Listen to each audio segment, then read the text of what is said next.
Hello everyone, अस्सलाम वालेकुम। Welcome back to my channel. आज बड़े ही काम की और क्विक रेसिपी लेके आई हूँ विद टिप्स एंड ट्रिक। नहीं, ये आइसक्रीम नहीं है, आइसक्रीम रेसिपी नहीं है। इसमें एक्चुअली ये मलाई है, दूध की मलाई, जो नॉर्मल दूध घर पे आता है। तो इसको 8-10 दिन की मलाई जमा किया है, इस तरीके से ऊपर से निकाल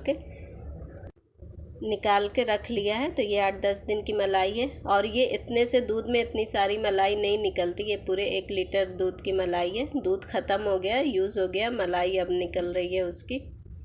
आप जब दूध गर्म करें तो गर्म करने के बाद, ठंडा होने के बाद उसको फ्रिज में रख दें। फ्रिज में रखने के बाद फिर उसमें से मलाई निकालें तो वो बड़ी अच्छी से और थिक सी मलाई निकलती है।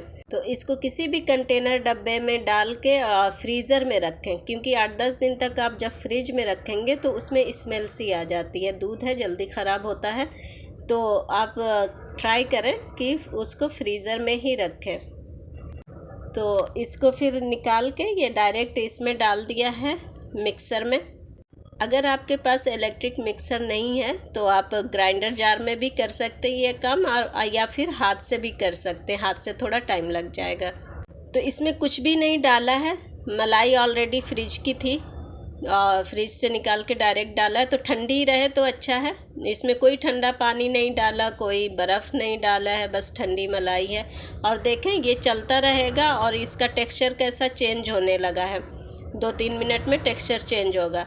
और फिर देखिए अब थिक सा होने लगा। तो आपको लगे कि साइड से चिपक रहा है तो इसको साइड से स्क्रैप कर दें, नहीं तो वो चिपका रह जाएगा। जो साइड में है तो उसमें से बटर नहीं निकल पाएगा।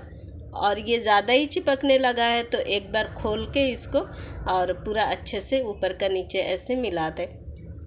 आप ये सेम काम हाथ से कर सकते हैं, लेकिन इसमें जो है 4 से 5 मिनट लगेंगे, हाथ से 10 मिनट लग जाएंगे।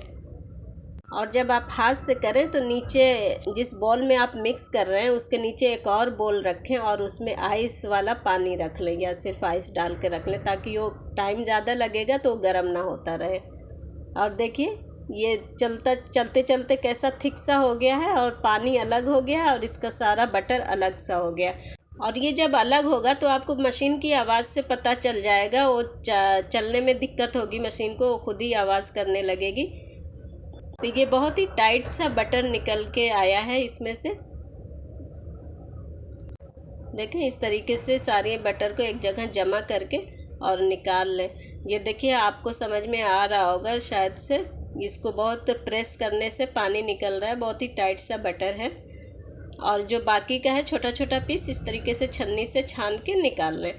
अब ये जो बाकी बचा है, जो नीचे का पानी है, मट्ठा कह लें, जो भी, इसको चाहे तो पी जाएं और चाहे तो इसको गर्म करेंगे ना तो इसमें से फिर पनीर सा निकल के आएगा। लेकिन इतने से पनीर का क्या करेंगे, तो आप पी जाइए इसको।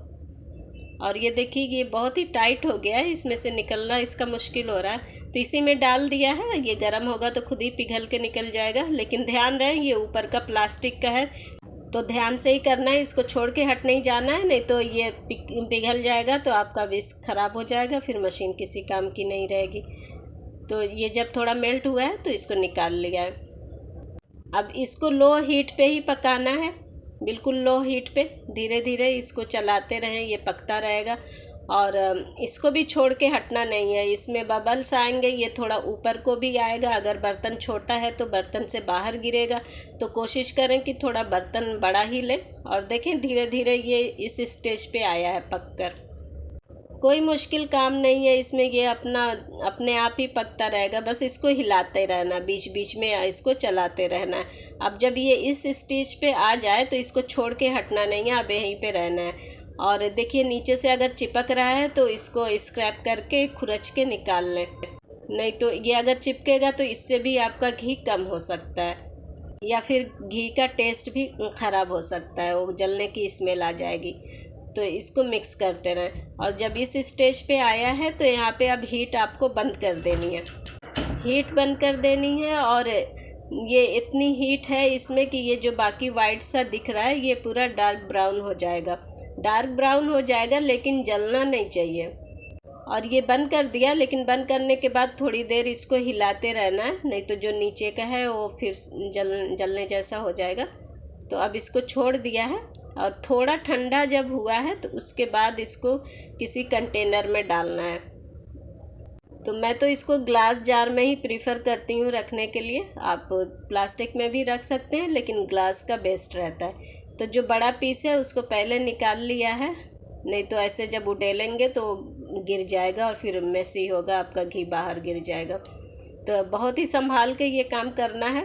और ध्यान रहे जो स्ट्रेनर हमने लिया है वो बहुत ही बारीक जाली वाला होना चाहिए। जो चाय छानने वाला होता है तो वो रहेगा तो अच्छा रहेगा।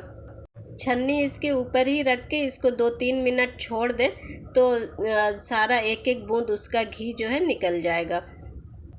और देखें इतना सारा घी निकल के तैयार हुआ है। और ये पहले का घी है, तो ये जो नया बनाया हमने उसको पहले वाले में मिक्स नहीं करना है, नहीं तो स्मेल आ सकती है। तो आप इस तरीके से 2 कंटेनर बनाएं और इसमें घी रोटेट करते रहें। एक बार इसको साफ़ करके उसमें निकालें, फिर दूसरा खाली होगा उसको साफ़ करके फिर उसमें निकालें। इसको स्टोर करने की बेस्ट टिप्स ये है, I learn earlier from my mother. इसको 15 से 20 मिनट फ्रिज में रख दें तो ये इस तरीके से जम जाएगा। अब ये हिलेगा डुलेगा तो गिरेगा नहीं। और इसको बिल्कुल भी फ्रिज में रखने की ज़रूरत नहीं है, आप इसको बाहर रख सकते हैं। Hope you like this video. Thank you for watching. अल्लाह हाफिज़।